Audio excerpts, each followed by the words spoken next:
Hey, folks, welcome to a new episode of the Whiskey Ring podcast.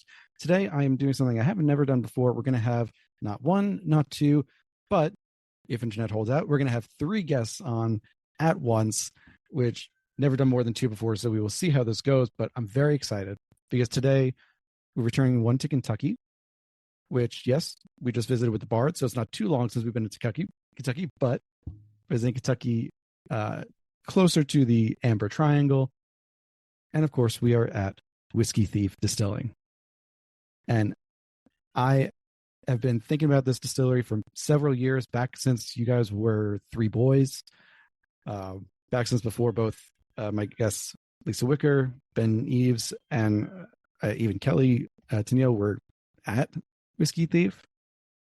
And I'm just excited to have you all on to talk about the company. So welcome. David, it's so good to see you again and have a chance to catch up. I'd love to know what you're doing too with all of your whiskey stuff. But on a side note, Kelley is waiting for the host to let her into the meeting right now. All right. So unusually for this podcast, normally I start off with the origin story.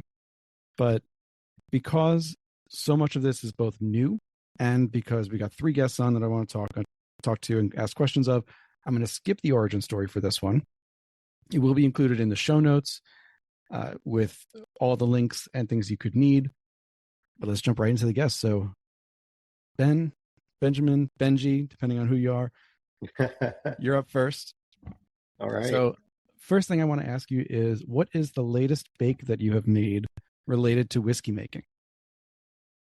The latest bake, like baking type? Yes. Yeah. So I just did this past week leading into the weekend a blackberry velvet cake that I infused with Earl Grey tea with a blackberry cream cheese icing, and did the same thing. Topped it off with some lavender buds, a little orange zest, and fresh blackberries. We had a family get together with my wife's side of the family. And so I was baking it to have a dessert to take for there. But I'd seen kind of a recipe that inspired me, and then I wanted to make some tweaks to it. And so that was the result. Turned out really good. There's none left. So, is there anything left of the purple flint corn that you were baking? There is a little bit. Yeah. I can do some cornbread with that, do some more cornbread, but that turned out really well too. Lisa can attest to that. Well, I think we're real happy with how the flavor profile came out on that one. I saw Lisa's comment that the butter was packed and ready to go. Yeah. Is that something, I mean, I saw that, and that was one of the things that reminded me to reach out and start prepping for the episode. Sure. Is that something that you had done previously when you were at like Kentucky Artisan to make breads or cornbreads to test different mash bills or play around with grains? Kentucky Artisan, I did not, mainly because the animal that we were there, the mash bills were already in place, being contract distilling. And so there wasn't that kind of level of experimentation that we have here. But it was something I'd done personally when I was on my home distilling kick. So. Gotcha. There she is. Well, welcome in, Kelley. How you doing? Good. How you doing? Pleasure to meet you. Good. Just chasing you around the internet. Yes.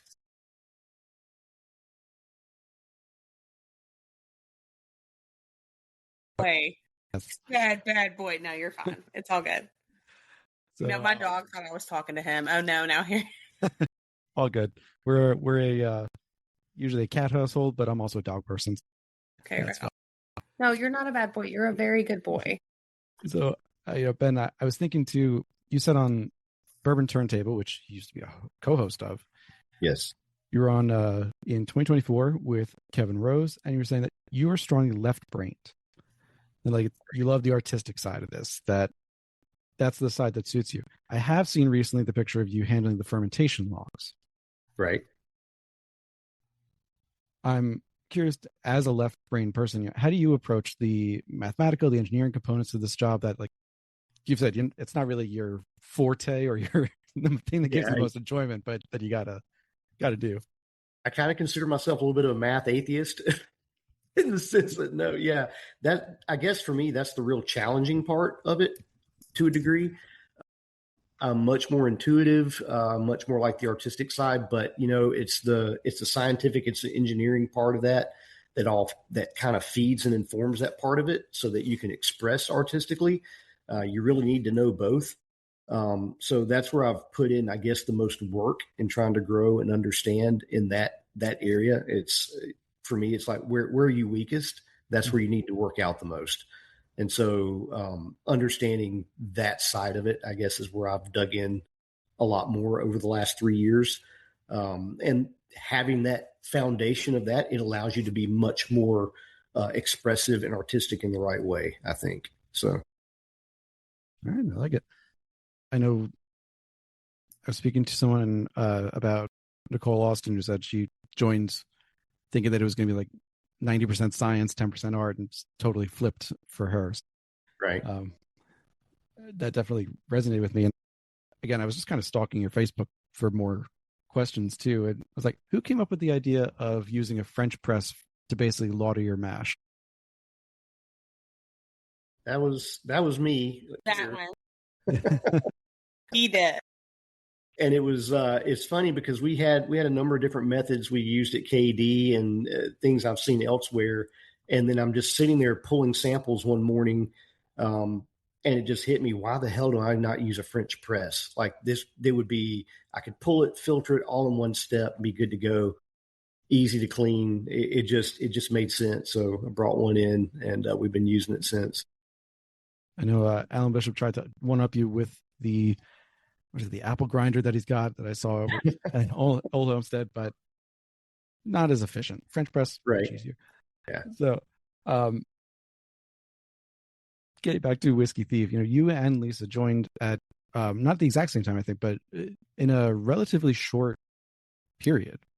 And Kelley, you're the Kelley, you're the old hand here. So, yeah. So, Ben, for you, when you were moving on from KD and exploring your next opportunity, what for you told you that Whiskey Thief was the place that you wanted to go? What was your yes moment? Part of it was already knowing Kelley was there. And then the other part of it was when Jeff called me and said, "Hey, we're hiring Lisa Wicker." And that was like, holy cow. I mean, since I've gotten into this industry, there's been a handful of people that I've dreamed about getting to work with, and those were honestly two of them. And Kelley and I have talked about this over the last couple of years. Kaylee texted back and forth about, "Hey, what if we got to work together or something?" And it's the fact that worked out. That was completely sealed the deal right there. So the opportunity to get to work with and learn from both of these ladies, and it's been going in 7-8 months now, I think. And it's expectations far exceeded. Let's just say that. I like it. So, Kelley, before you joined, I was just telling Lisa and Ben, I'm going to kind of give each of you guys a little spotlight, and then we'll go full on into Whiskey Thief as well. Kelley, over to you. As I said, you're the longest tenured person here by no small margin. Late 2022, you joined. Yeah. My first question for you is, Whiskey Thief is unusual in that gin and non-whiskey spirits came second. Mm-hmm. Whiskey came first. Mm-hmm. And with whiskey already laid down, what was the impetus for starting up a gin program as well, in addition to the other liqueurs that you're doing? Walter has good taste. He does. So here's what happens, and I don't feel like I'm like speaking weird here. So the former master distiller of Whiskey Thief was a friend of mine, and he messaged me and said, "Hey Kelley, like I hear you're really good at making gin. I've had your gin. Your gin's so good. Send me some books. Like, what do you do? How do you do this?" And he did read all the books. And then a couple months later, he messaged me back and said, "I don't want to do this. I can't do this. Do you want to come out here and I wish I need to go back through our Facebook messages and like screenshot this, because he said, "What if we just gave you a job here and you made all the gin and like I made all the whiskey?" And I was like my dream. So I come out there in May of 2022 and made a couple of rounds of prototype gin on Clementine, the gin still that he had not used yet. And I mean, Walt liked it. Walt liked it. So I got hired. And that was the 75 gallon still? Yeah. And that's the 75 gallon still? Yeah, Clemmy. Yeah. Yeah. So when you were on Distiller's Talk with Alan and Christy, and you said that, when you joined, you were working that 75 gallon pot still, and it was small enough to test on, like you said, make the prototypes. Yeah. Big enough that you were still making a Yeah. gin. So Hunter gave you 2 rules. Don't fuck it up, and don't park in his spot. Yes. So, yep, don't fuck it up, don't park in my spot. I still don't park in the spot that he parked in. Did Lisa or Ben get pissed if you park in their spot, or do they park in your spot sometimes? Well, I have my own spot. Well, also, like, we kind of share spots, but no, the spot that he parked in, like, I like to reserve for tourists and, like, especially the handicapped, because it's near, like, a concrete pad, so it's, like, accessible. I don't know. I park over by the barrel warehouse and kind of, I don't know, always have, or, like, in the grass by the goats, so. It's okay to say you're a good person. I'm like parking in Hunter's spot. It's okay to say you're a good person. That's fine. Oh, is it? Yeah. Are you my therapist now? This is free. It's free. That's true. I should be charging. I really should be charging. With you've been there 3+ years now. Mm-hmm. With the, let's say, changes in personnel, the growth that Whiskey Thief has undergone in that time. Wow. It's been huge. Curious, do you still have a rule of don't fuck it up, or do you have a little more leeway? Ooh, that pause is telling. No, I'm just thinking. Come on, Kelley. Wait, what? I just said, come on, Kelley, because that pause makes it think. Yeah, never mind. Yeah, like we're cracking the whip or something. No, we've had this conversation, Kelley. I like to chew my words 3 times before I spit them out. I'm okay. Now, what I was getting at, damn y'all. What I was getting at is that I'm my own worst critic. I'm very hard on myself. So, I do a lot of R&D when it comes to gin, because I've developed all the recipes there. So as far as like, don't fuck it up, I mean, I've never really had people be like tender with me about this, like as tender with me as Lisa and Benjamin are. So it's taken a lot to get used to, me making something that I don't like and then not just like freaking out about it and being like, oh shit, and like getting imposter syndrome, basically, Mm-hmm. No, I mean, I guess I still try not to fuck it up. But when you were joining, I guess I'll ask you the same question that I asked Ben and Lisa. If you haven't seen a pattern already, I'm going to ask you too. But what was your yes moment of joining Whiskey Thief? I mean, you already said like it was kind of your dream, so that may be the answer. like,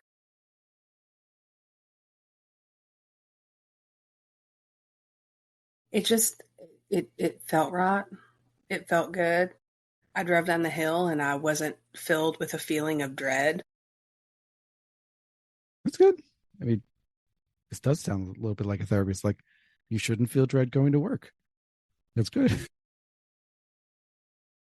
And did you know when you started that you were also going to be doing like limoncello, nocinos, flavored? No, I did all that in my spare time. Spare time? What's that? I don't know, like the boiler would be down, or when I started, we didn't have like 60 plus people like working for us. So, when we had a day that the boiler was down, I was like, Hunter, like I have an idea. I think I want to do like a limoncello. And I remember him texting me and being like, all right, go do what you do. And then I did it, and then Walter loved it. So he loved it. So I like when the texts have a deep voice too. That just completes the picture. I love it. okay. So with that, Lisa, I'll give you a couple minutes as well, just to bring you back onto the podcast.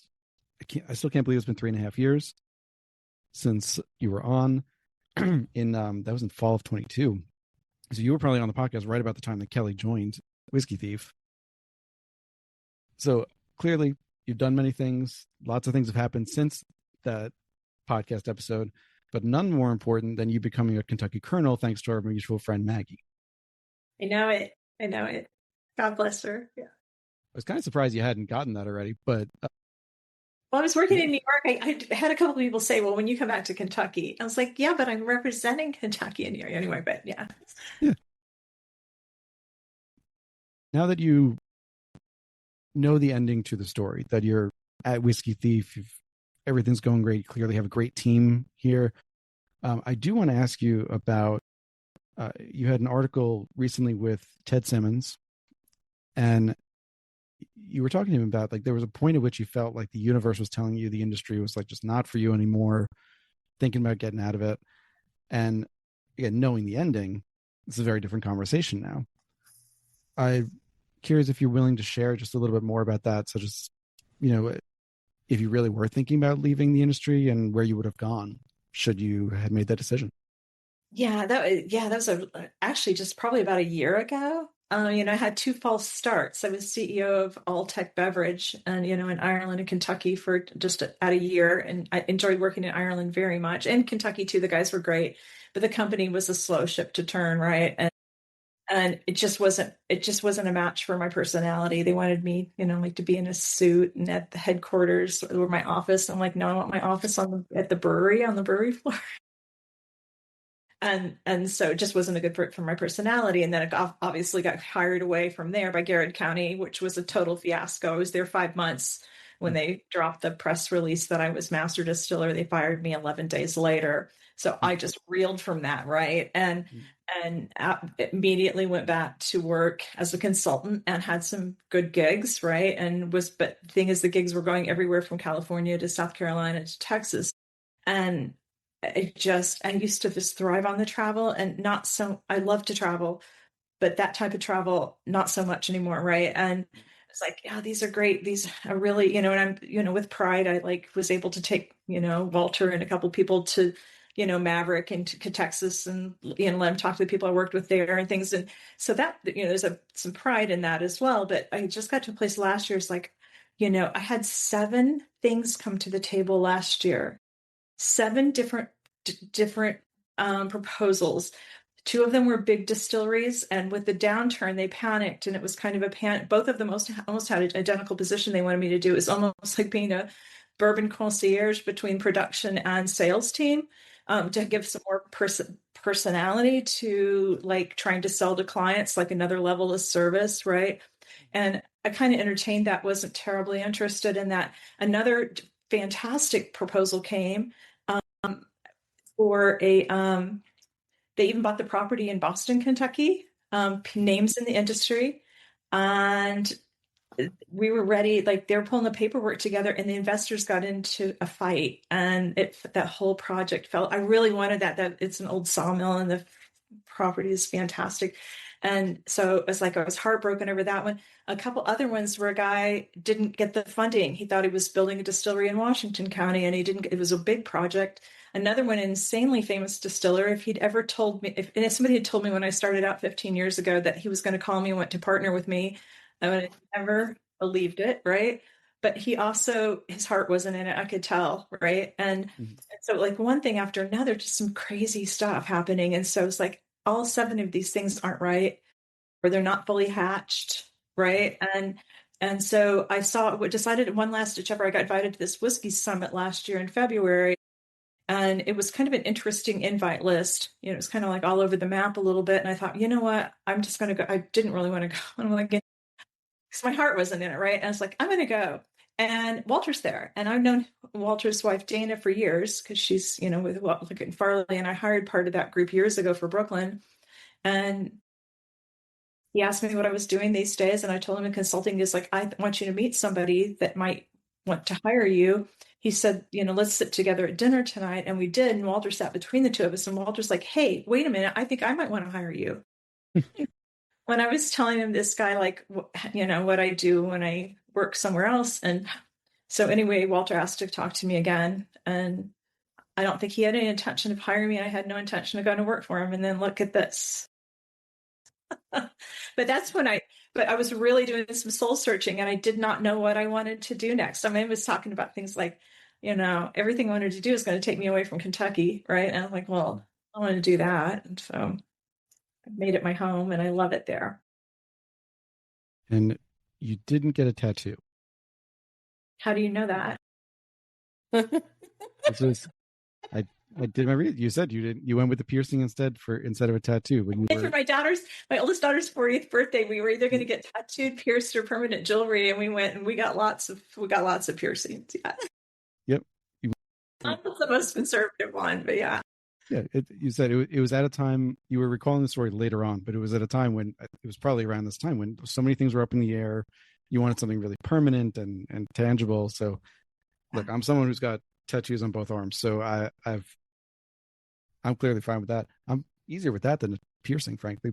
Yeah, my son turned 40 this summer. We haven't discussed what our thing's going to be. But yeah. In some ways, Whiskey Thief feels like full circle for you. You know, it's back to the slightly smaller capacity relative to some of the other projects you've been part of. You're on a pot still again, and in your words, you've been able to get your hands dirty again. Yeah, and I'm not doing much of that. It's all Kelley and Brandon and Ben, and so no way. Well, I have this crazy luxury where you know it's just I'm in a really good place. You know, I'm so freaking happy. You know, things like I don't know if you can see this on here or not. Can you see the picture of this still with a Christmas wreath on? Hoka. Yeah, the little Hoka. You know, so we're doing some crazy stuff because I found it on Facebook Marketplace. I tell Walter kind of half joking, half really wanting that still. He's like, well, just go buy it. I'm like, I was in my truck. I kid you not. I was in my truck in 20 minutes for a 3-hour drive. Yeah. I'm like, I'm going to go get that still. And I had to beat out another guy that decided he didn't want it.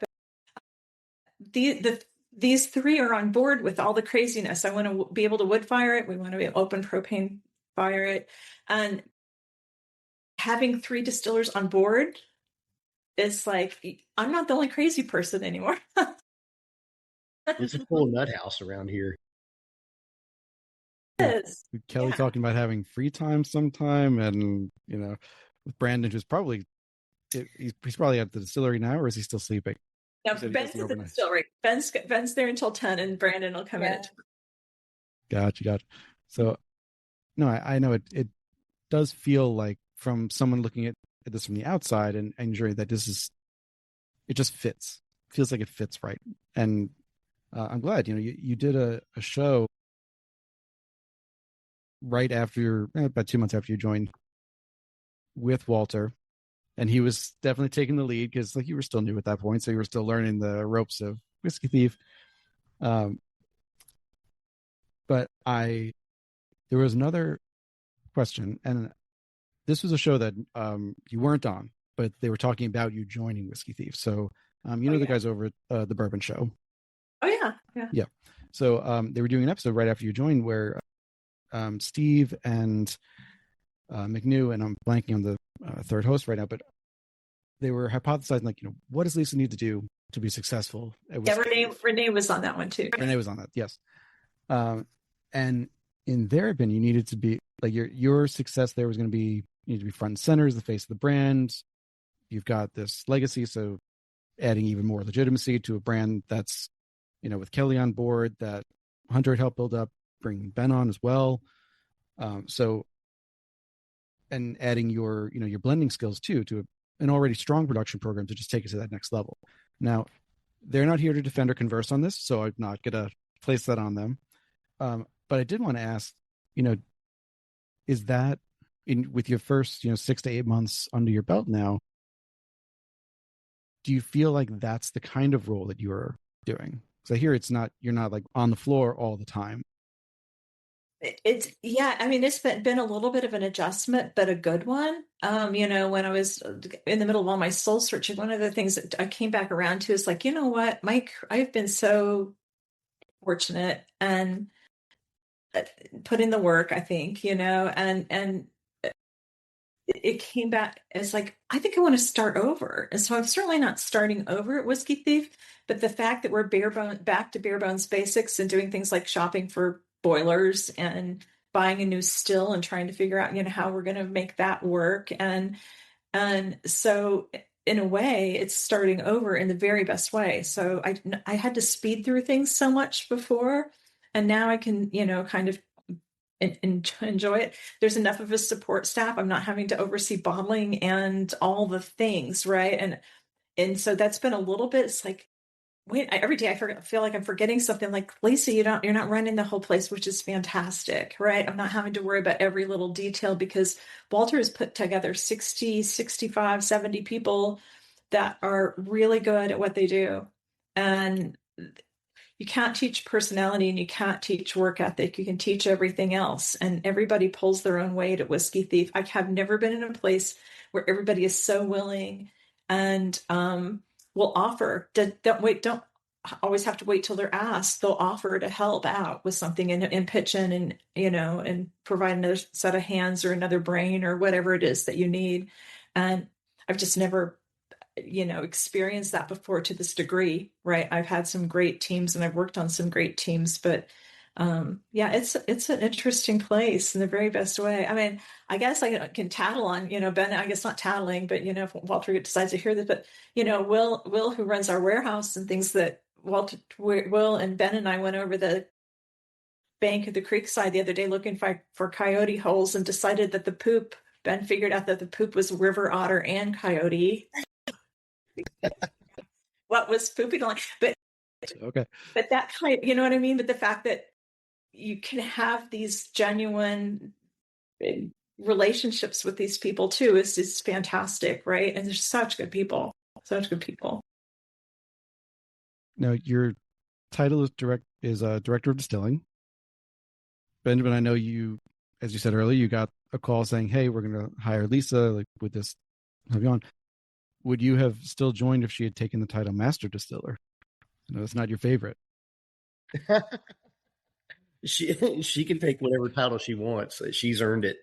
I mean, and that's something that I've posted a little bit about this on social media, but really want your listeners to very much understand just how real deal Lisa is in what she's done. In just the 7-8 months here that I've gotten to work with her, it was very evident from the start that it's not just extremely knowledgeable, but the level of wisdom, the way her mind works, the way she leads. It's all of it. It's the whole freaking package. This woman is absolutely amazing, and in my opinion, well earns the title of master distiller here in Kentucky.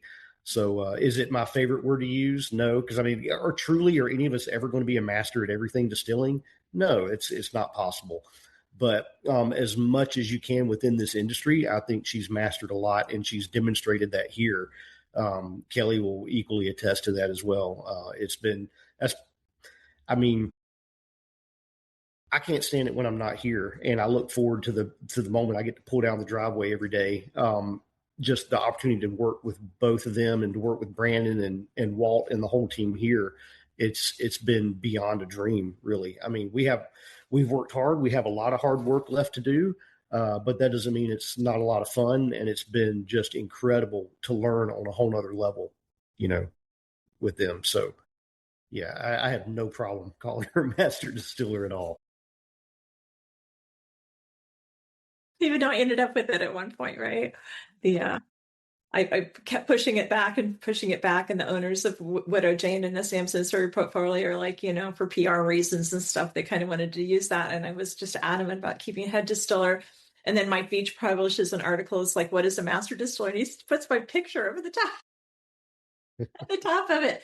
And then Dave Sherrick, my mentor, calls me. He's like, sweetheart, it's time because you're starting to look ridiculous. It looks like he said it looks, he knew which button to push with me because it looks like false humility. I'm like, what? Well, that's not my point. He goes, I know, and I'm like, okay, all right. So when Walter's like, I'm never going to have a master distiller, I'm like, I am in. Awesome. Too much pressure. And these guys too, I can't tell you how much I've learned. I love it because Kelley, I can't make gin. I've tried to make gin. I make really crappy gin. And so, the fact that Kelley is just, she's just amazing and the way her brain works and she knows, I can tell already. I know she knows what the flavors are going to taste like together pretty much before she even runs the stuff. Brandon, oh my gosh, what a trooper. He's something else, he's the quiet, mysterious one, but gosh, you ask him to do something and he's on it, right? And not only does it, but he does it with proficiency. And the fact that you can find an overnight craft distiller that is, such a tremendous, dependable, entertaining kind of guy, right, is pretty remarkable. And then I got Ben, and Ben's got mechanical aptitude that is insane. I mean, so does Kelley and so does Brandon. I mean, I'm so freaking lucky. And I can't tell you how many nights I've had my hands cold and I've had the wrenches out and I've been crying, right? They're by myself. Oh, yeah. Places where you're there yourself and cry every day. Cry every day. Distilling is literal blood, sweat, and tears. Benjamin and Benjamin and Brandon and Nathan and Zach, because I hit a point where I'm done. I'm like, I don't want to learn anything from this. Yeah. I want somebody to come this for me. And then they do. Yeah, we really should call, Nate and Zach and Will are, pretty much as the distilling team as the rest of us too. Absolutely. No, I'm reminded of so Scrubs is my favorite show of all time. It's what I watch, what I'm like comforted, happy, whatever. And in season 1, I think. Okay? Yeah. And there's this. Sorry. It's okay. There's this that joke. That's okay. They're doing their first overnight shift, and they pan to this guy who's like, "There's this doctor here who only does the overnight shift because he's just like he's up anyway." And I think about to have like an overnight craft distiller. That's kind of the personality you need. Someone who's just he's going to be up, he's good, so let him. I need to embarrass it, but I told him all the girls have a crush on him because he's stinking cute, but also he is the mysterious overnight guy, right? And and like, what else do you need? He's got a great truck too. It's like, of course the girls all have a crush on him. And he's got a cute little dog. I forgot Oakley. Oh my gosh, yeah. You didn't get to see his last truck. He called it Old Blue. That's going to be the tagline of his Hinge profile. Like, you didn't see his last truck. Oh, no, he won't have a Hinge profile. There's not a trace of him on the internet. I know. Look, did you try to? Because she's on. They never going to find him. No, Lisa knows because she's been on before. Like, I do my research for these podcasts. I listen to everything, or read everything I can find on people. Okay. Oh, did you find my mugshot? I was a journalist before I distilled. That I did know. Okay. So you did a little bit of research. Okay. Oh, yeah. Yeah. So you will not find a trace of Brandon. No, he had this big old blue truck, and it was full of like oil cans because it had an oil leak in it. And when he got put on salary and got like real good, that's when he bought the black truck. I remember Brandon when he drove Old Blue is what we called it. I think he still has Old Blue. Ask him about it sometime. Just saving it for the apocalypse. Right now, the only evidence I have he exists. I think it's in his driveway. The only evidence I have he exists is on your guys' website. So we'll have to do some like proof of life thing here, and then we'll get to the truck after that. Do a late night recon. Sneak down some infrared or something. Watch for him to be working out here. That's how you'll catch him. But I mean, piggybacking off what they said, I've come with two descriptors for Brandon. He's He's our mountain and he's our dam. I mean, he's literally like just this unshakable mountain foundation of our distilling that no matter what problem happens, dude doesn't flinch. I got it. I'll take care of it. I'll fix it, whatever. And then to a degree he's been here a long time as well. And he's like a dam. He's held back the chaos that, potentially could always be happening because he's always quick to just jump on something, fix it, get it done. And then, as Lisa pointed out, he is just incredibly efficient at getting things done and getting it done really well. He is an absolute jewel to have that kind of person, that caliber person in this industry. We hope to hold on to him for a long time. That's good that we were in an era for a while where it was kind of hard to hold on to folks. Like there were so many distilleries opening up. There were so many jobs that people were. I mean, I think Lisa, when I interviewed last, we were kind of talking about that because you had a title at one point that was like the itinerant distiller, and we were thinking like the days of most people staying at like Beam for 40 years, their entire career, just doesn't really exist anymore. It's people moving around more. It's slowed down a little bit now, I think, in line with the market correction, the course correction through the industry. But I like when people say Benjamin, as you just did, that like you want to hold on to Brandon for a period of time. Like you all want to be here with Whiskey Thief for a long period of time. Because you'd be surprised. Some people are kind of evasive when I ask, like, is your plan to stay? Or to like, what are you looking at for the future of being at where you are? And it's nice to have that openness to be like, no, we like it here. Not driving to work with dread. So absolutely, we're a little more than halfway through here, and I've just been enjoying the conversation. So thank you all for that. I do want to get just to some of the specifics about Whiskey Thief because it deserves to be, again, more, spotlight and for people to really know about it. It's 127 acre working farm, a nice big piece of property. You're not super far from, as we were talking about just before coming on air, like you're not far from the Amber Triangle. Easy to add on. You're part of the Kentucky Distillery Trail now, Kentucky Bourbon Trail, excuse me. You've got 7 2,000-gallon fermenters. You have 750-gallon pot still. I wasn't sure if it was Walter or Jeff, but one of them said, you got about 1,000 barrel per year capacity with the equipment you've got now. Now, they weren't sure if they'd ever gotten to that point, but that's about where the capacity is if you're running like full steam 24/7. As you're growing and building inventory, now you've got this team of 60, 70 people across the distillery. Is that capacity is it a goal? Is it something you even want to surpass with more growth? Like, what do you see that cap as? And that this is really, for the rest of this interview, it's going to be open season, whoever wants to jump in first. Really, it's up to Walter what he wants because this team can accomplish it. We're already looking at differences in equipment. I can't believe our boiler's even functioning. You're looking at Ben and Kelley and Brandon and Nate and Zach, and it has just been something else. But we've got some growth plans. I've said this over and over and over again. I need to find a different way to describe it, but I don't want to turn this into another Widow Jane. But at the same time, there's so many similarities. It's like the country version, right? But I don't want to, I don't want the storefront to change. Maybe another pot still, right? But I don't want that. And that never changed in New York, right? People would still walk in years later, even and all the growth was happening, like kind of behind the scenes in a way, right? And the growth was pretty phenomenal. And really, it's up to Walter. I just told him, I said, how big, right? Like, you just tell me. And at first, one day I told him, I said, give me 3 years. And he said, 3 years? I said, well, I could lie to you and tell you a year and you're going to be pissed at me in a year. Or I could tell you the truth that it's going to be 5 years and it's going to all start to make sense. Well, it was really. You're so right. You're so right. You're so right.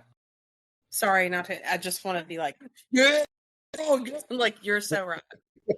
Also, I have to pee. I'll be right back. Allow it.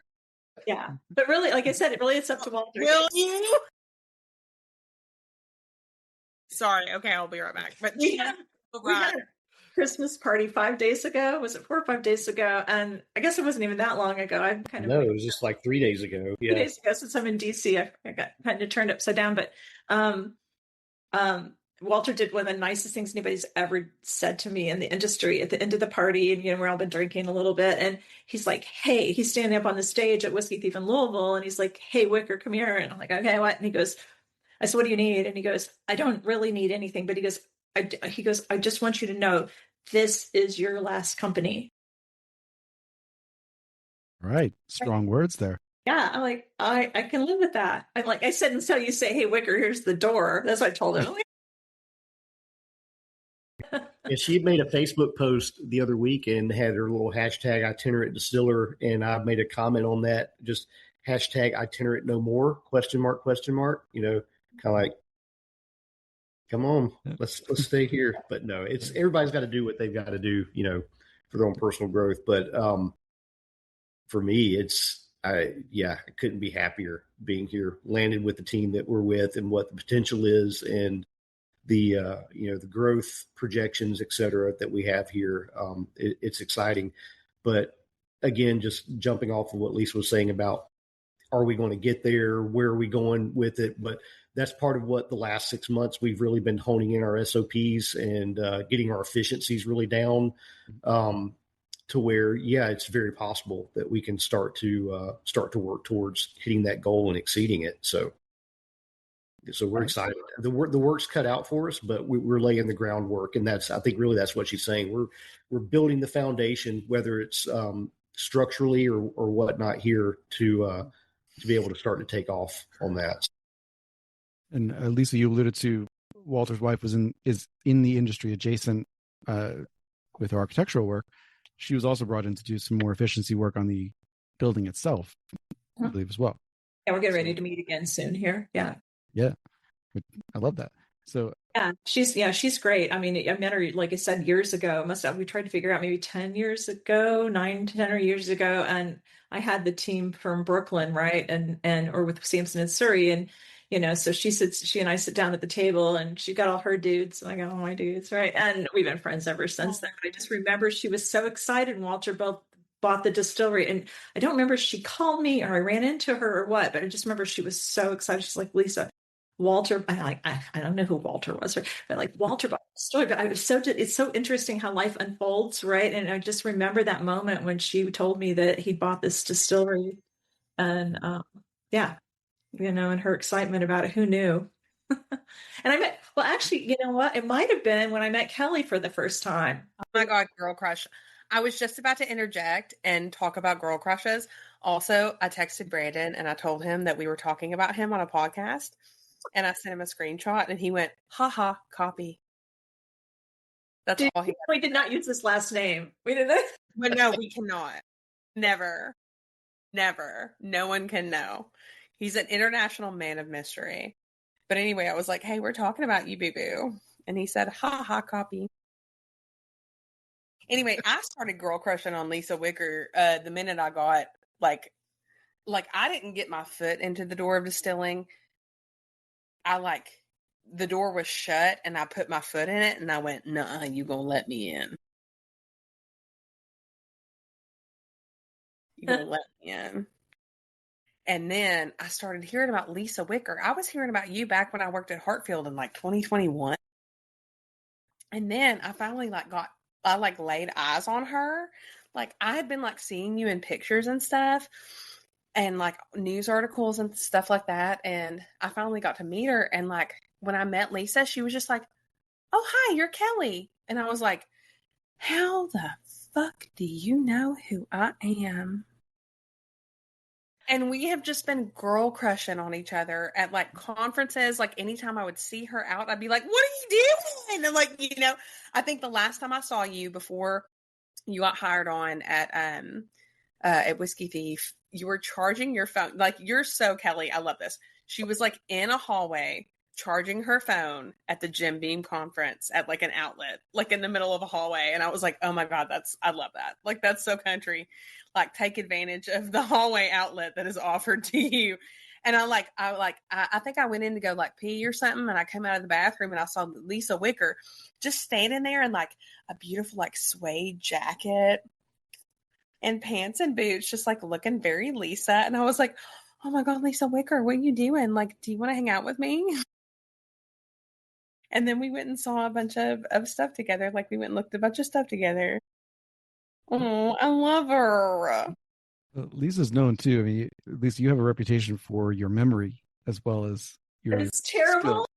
No, I was going to say the opposite. No, it's not. You remember everything I've ever told you. I'm going to have to confess something here because I leaned so hard on these two that it's like, I don't have to remember that, but I don't remember. I don't have to remember that. Kelley will remember that.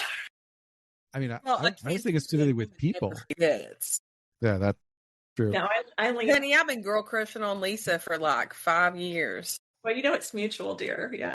And now I get to work for her. What? But no, you're.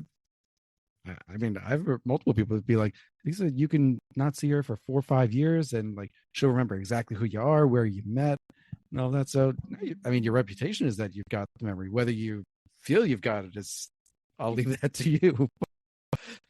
I'm just enjoying the conversation at this point. We'll get to a couple of more questions about Whiskey Thief, but this is just kind of fun matter at this point. I want to ask too. So you have. I'm looking mainly to the future because so much of the origin story has come up to this point. And Kelley, you've been a huge part of this story up until now. And then mid 25, you get these two joining as well. So it's like a whole new era. Yeah. But one of the, Whiskey Thief is super unique. And I think it's a really overused word, but I feel that it's appropriate here. It's unique in the way that the experience is built. So whether it was Whiskey Thief, then Three Boys, then now Whiskey Thief again after a couple of years ago, the idea of going in and being able to actually thieve out of a barrel into a bottle is very, very rare. I can say there is one other distillery in Kentucky where I've done it. I don't know if they're still doing it. I don't even know if it was legal when I did it, but it was it was there. But I know there are a number of extra barriers involved and regulations and licensing and all of that.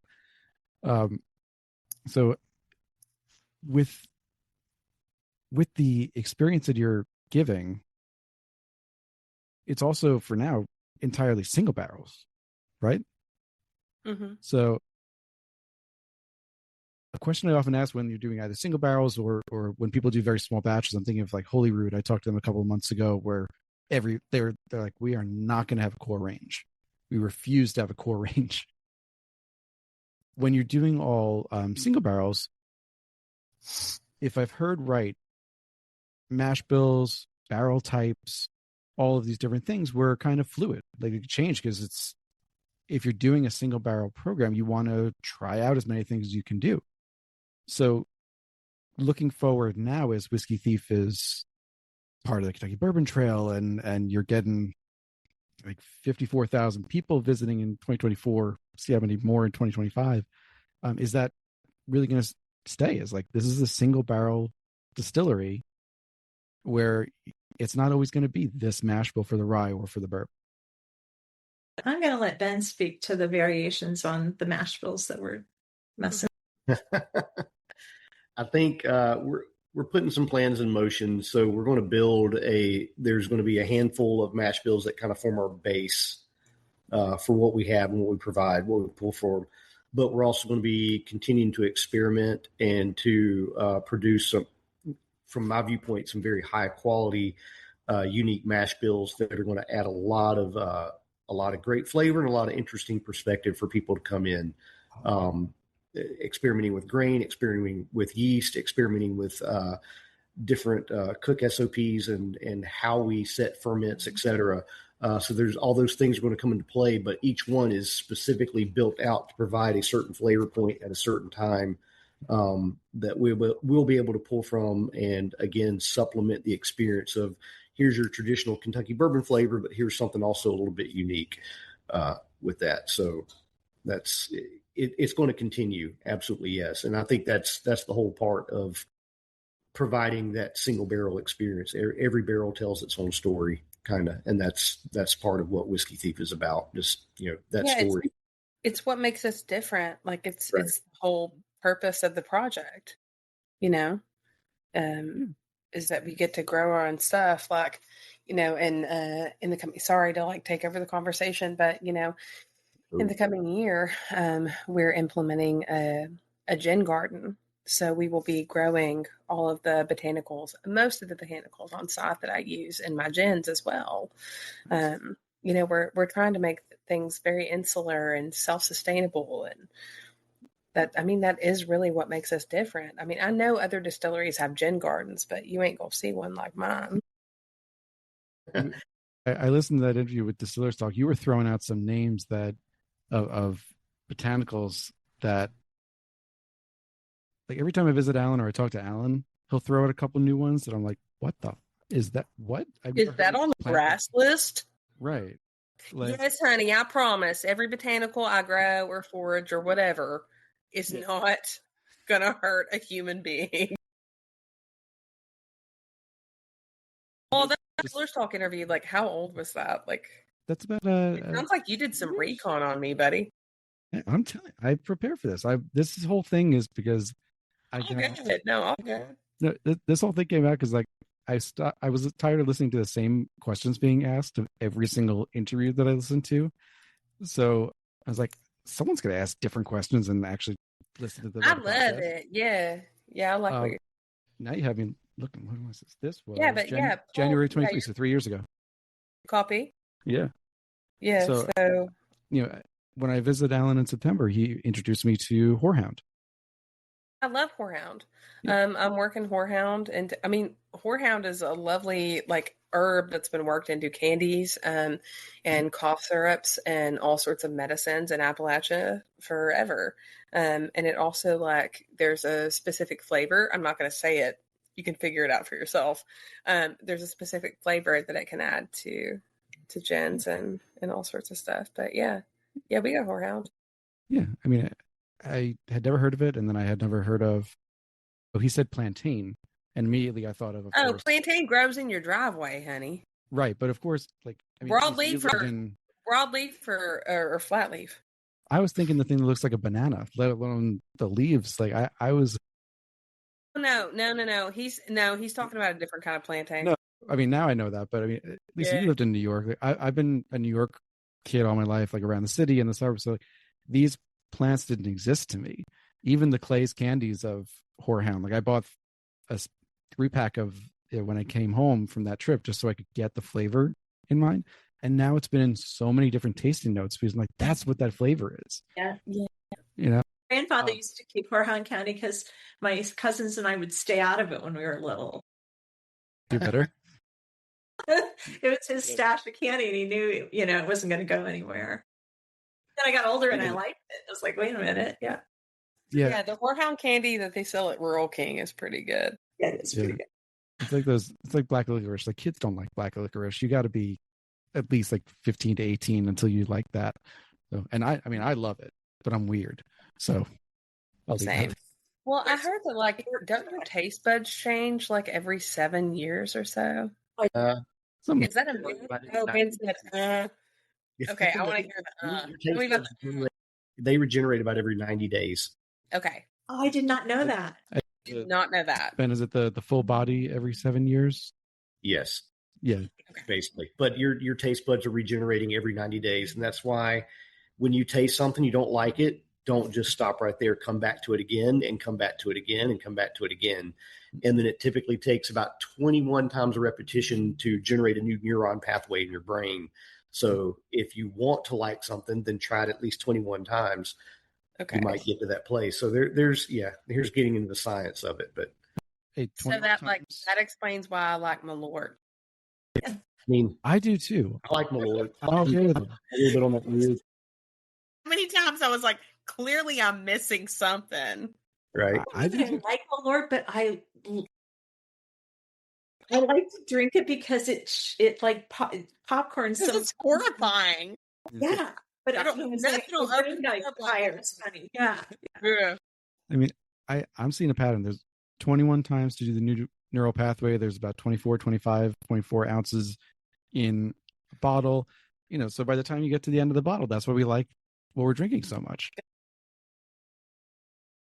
We never get to the end of the bottle, honey. I'm looking at a barrel head just full of bottles that are open. So yeah, I feel you on that. Oh my God. Funny thing is, I think I drink less since I've been doing this podcast. It's just not enough time. So I'm just kind of popcorning questions here now, just to round out. So the first rick house you have on site now fits about 4,300 barrels. Last I heard, you're about half full, about 2,000 in storage as of last August, something like that. A mix of stuff for you guys, single barrels, contract, other people's storage. Lisa, when you and Walter were on Scotchy Bourbon Boys, because I think that was your first interview after joining, you said it was a prototype warehouse. It's the only one you got right now, but you're using it as a test to see, like, what do you guys want to do in the future as you grow your inventory? Based on what you've seen so far and how things are aging, how it's working in the climate, what are some things that you want to duplicate about it? What are some things you might want to change the next one that's built? Well, Dana Zausch designed that. So Walter's wife did the design work on it, right? And did a phenomenal job. I don't know if it's positioning the warehouse. We'll have to address some heavy rainstorm stuff a little bit different. That seems to be its own. There's to be its only real weakness, because it's great about trapping either the heat or the cold. Now, when you're working in there, it's like, gosh darn, it's still 10 degrees colder inside the rig house than it is outside today. But all the temperature fluctuations, it seems to hold pretty. I mean, I don't have a full year under my belt, but it seems to hold pretty steady. Even through the ups and downs of a Kentucky winter, right? It's gotten cold. It seems to be staying cold. We'll see what happens in the spring, and the same in the summer, right? We're holding the heat. So, like the rye barrels, we certainly are pulling a caramel note, which I'm not used to in rye. And I have no idea why that's happening. So we'll keep sitting on it and see what goes on. But yeah, it's a great layout. And then Will, who's running the warehouse, he's just meticulous too. So it's so aesthetically pleasing to walk in there, and Kelley and Ben are working over there to the left, and when you first come in the front door, and I've got a little corner now carved out in the back left, just all my hodgepodge of weird stuff, and so it's just an extension of the distillery, but it certainly is a great place to be able to work with each other there. The pictures make it seem like if ASMR was visual instead. It's just so nicely manicured is the word that's coming to mind. Mm-hmm. Yeah, the way you've got, I think I've seen it elsewhere too, but it just kind of worked visually in looking at your pictures, where you have the rack style in a way, like it's on the side in the rows, but you also have it on the pallets, like the wine rack, the steel or iron wine racks. So you could move it with a forklift pretty easily too. So you don't have the barrels that are just stuck in the middle of a rack. Yeah. And God help you if you want to pull that barrel out for something. Yeah. Widow Jane is how we store it. I mean, my background's in wine too, so that more comfortable, because I was blending all the time. The guys used to say, because we'd bring stuff in from other states because we were sourcing and blending. But I wanted everything to rest in Brooklyn, and they're always like, Lisa, I can't tell you how many times they're like, you keep pulling the barrels from the back. I'm like, if you guys wouldn't bring the samples from the barrels in the back, I would be picking the barrels from the back. It's kind of an ongoing irritation / joke all the time. Yeah, and then to Ted Huber, being an old winemaker, that's what we had at Starlight too. And Ted, is always all over the place in a really wonderful way. And so we had the flexibility to literally pull stacks out, and we have the same thing now too with clients and some of this. And as I'm getting to know what's in there, Will's been so generous and kind and patient to keep, we can pull a couple layers back and take through a bunch of barrels as I'm getting to know, what's been happening over the years with the different mash bills and things that have been accumulated. Yeah. you've got a matrix of, as I said, you got mash bills, you've got different yeast, fermentations, different casks or barrels that are being used. So plenty of things to kind of play with. And I think that it brings me to a question I wanted to ask all of you, because you've all, in one respect or another, had an experience with, awards, shows, and titles won from awards, and each of that will apply to each one of you individually. But being a single barrel distillery, it's kind of a unique approach to awards and showcasing like a best of, or sending something into an Ascot Awards or something like that, because I think, again, Walter said he will send a couple of bottles of what he thinks is the best barrel, drink the barrel, and then by the time that thing might win, like a gold, double gold, whatever it wins, there's nothing left of that barrel because it's gone. So, in some ways it has helped because it's built up this reputation and legitimacy and brand that you guys are doing amazing single barrels. But at the same time, I guess it's a little difficult for a consumer to be like, oh my God, I saw you won the double gold for this bottle or this barrel. Is there another one like it? Even, like, let alone is that one there? Is there another one like it? You got to be like,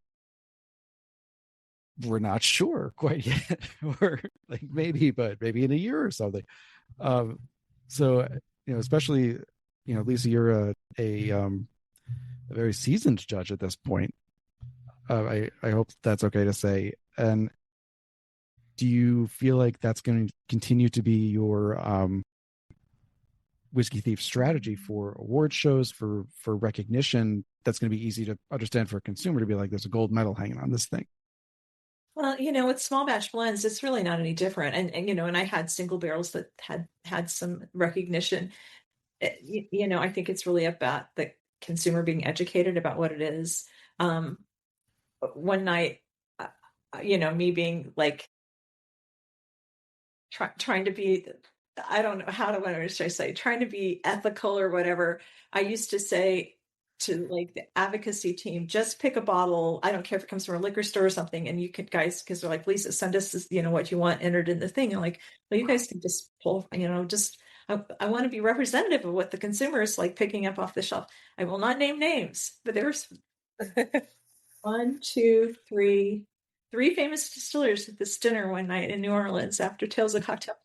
And I'm telling them like, yeah, like I'm being like, like, what am I trying to say? Like, like the good girl, I guess. But like, yeah, and I just have them, and one of them, she looks at me, she goes, F that ass. What? She goes, oh no, get your best juice and send that in.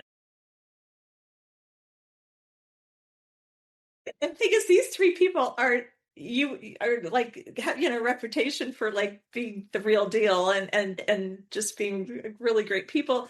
And so I look at the other two and they're like, yeah, you don't just send in whatever's on this shelf. I felt really foolish after that, but like, all right. Aww. But I think that's testimony in part and parcel to the overall quality of what you do. And then it's also puts that faith and belief in your team, because it's your processing team, your bottling team, everybody making sure that the quality of the product gets out there and gets out there consistently. It's not just what we do. Let's go pull some special juice. This represents me or Lisa or Kelley. It's representative of the distillery. It's the whole team from Walter all the way down to whoever. And that's what you want every bottle, every barrel to represent that work, because it's not the work of, again, it's not the work of just the three of us. It's not the work, as we've all reiterated, Will over at the warehouse. And that dude is, from day one, I don't know that I've ever worked with somebody with a better attitude and just a absolutely, yes, sir, go get it, and gets it done in such excellent fashion. I mean, that guy is phenomenal. And then, our other guys here, from Nate to Zach, Liam, I can sit here and go down the line. All our people are just super quality people. And so it really, you want everything you do. It reflects the whole of the team, because it takes the whole of the team for all of this to come together. It's not any one thing, one person. Yeah, there's a lot of humility happening at Whiskey Thief. There's a lot of humility. Also, all the barrels don't make it on the line. People are, consumers already know this, and as we start to gain more consumers, that we don't put stinkers on the line. If we have a stinker on the line that we think was okay when it got put out, we pull it. It goes away. We haven't decided what we're doing with the stickers yet, but yeah, we've got a little, that was going to be my follow-up question, was if you guys are doing single barrels and you can't blend away, then what do you do with them? They go to a couple different places. Well, Yeah. May I? You can say what you want if it gets on the ground. Something happens to him, but no, we're not going to sell trash to customers. Absolutely not. Like, it's not a trash visit, just like it's not trash bourbon. Like, but yeah, there's things that you can do with them. Like, they go somewhere. And, we've all had this. We've had a stinker bottle that we've opened, it's oxidized, and you think you're getting ready to dump it, or I keep them for teaching bottles. And it's like, oh my gosh, anyway, my daughter and I were cleaning up whiskey a few years ago, and she goes, why do you keep that bottle? It's so bad. And it's a major name. And I'm like, because it's my teaching bottle. And then we taste it and we're like, oh my gosh, this came right. And so, that can happen too. We'll revisit. Some of them are flawed and they won't go out. They just won't. Right. We'll have to, unfortunately. And there's not a distillery that doesn't do that and ends up writing off some barrels here. Yeah. Even at Widow Jane blending, I had sometimes there were a couple stinkers that were just impossible to play well with others. Yeah. I've heard at a certain scale you can't hide them, and then even a large scale, the one note I've heard that you can't blend out is mustiness. Yes, that's correct. Yeah.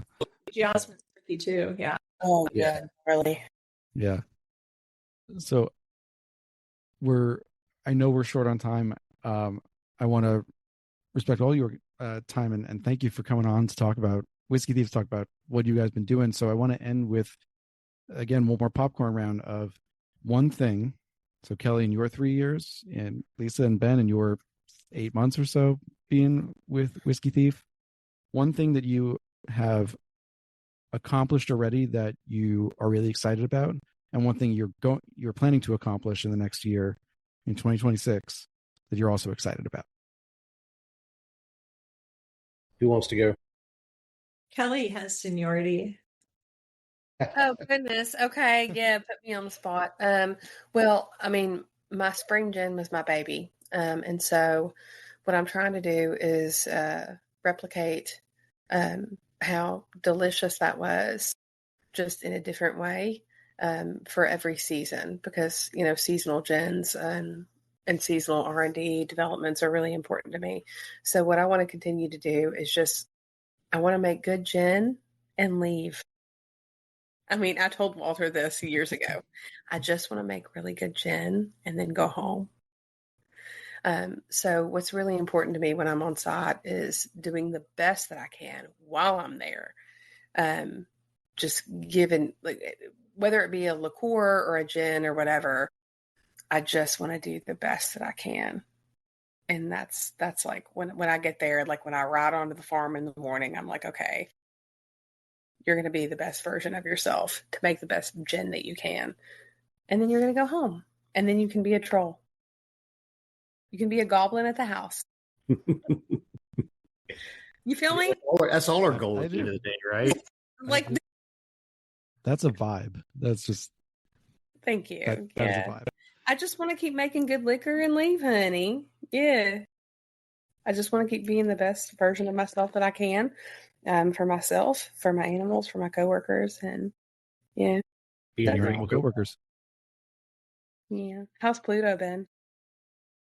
He hasn't been in here for the last hour or so. I think he made his way outside. Dun. Yeah. Okay. He's been a rotten little kitty today. Yeah, I just want to keep up with research and development and keep making good little products, That's what I do. Bits and bobs. Love it. All right, Lisa, Ben, Who's up next? Ben's next. I think for this year here, what I've been most proud of is to be able to come in and dial in, get our SOPs, get our production to where we've doubled our efficiency, and the quality has gone up exceedingly. Mm-hmm. That has made me really happy. I've been very proud of that. We've really fought for it, and it's turned around really nicely. For the coming year, honestly, I mean, I'm excited to see what we're going to do with these new mash bills and the direction they're going to go. But, that's minimum 4 years down the road before you start to see that. And the biggest thing, I want to see my teammates, I want to see Brandon and Kelley get to do what they really want to do, to be excited, to be happy every day, and for them to grow in whatever way they want to grow in this craft. So whatever I can do to provide and kind of set the floor for that, to launch them off, that's really what I want to see. Love it. And Lisa, you're up last.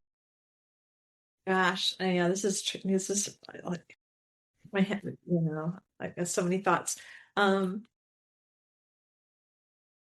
Normally, my strong suit is building teams, but this team sort of built itself. I can't take credit for this team coming together at all. It, luck, good, dumb luck and divine intervention, I suppose, right? But yeah. I don't know that I've finished any of the tasks I've started yet. Yeah.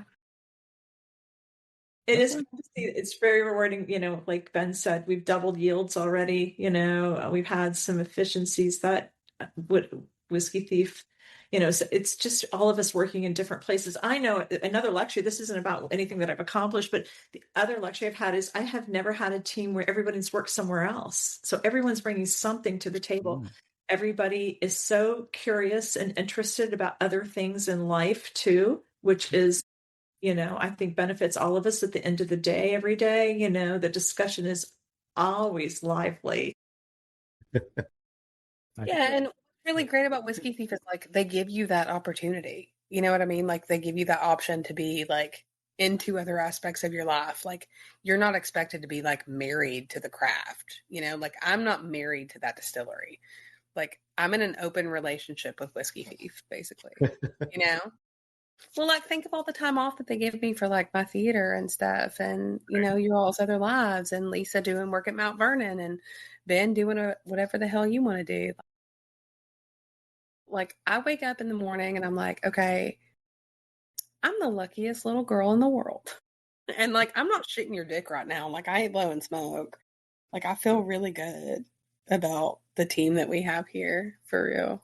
It's almost like I said about something about starting over. It's almost like when I started at Limestone Branch, only I've turned into a grown-up about it, and now I'm working with a whole team of grown-ups.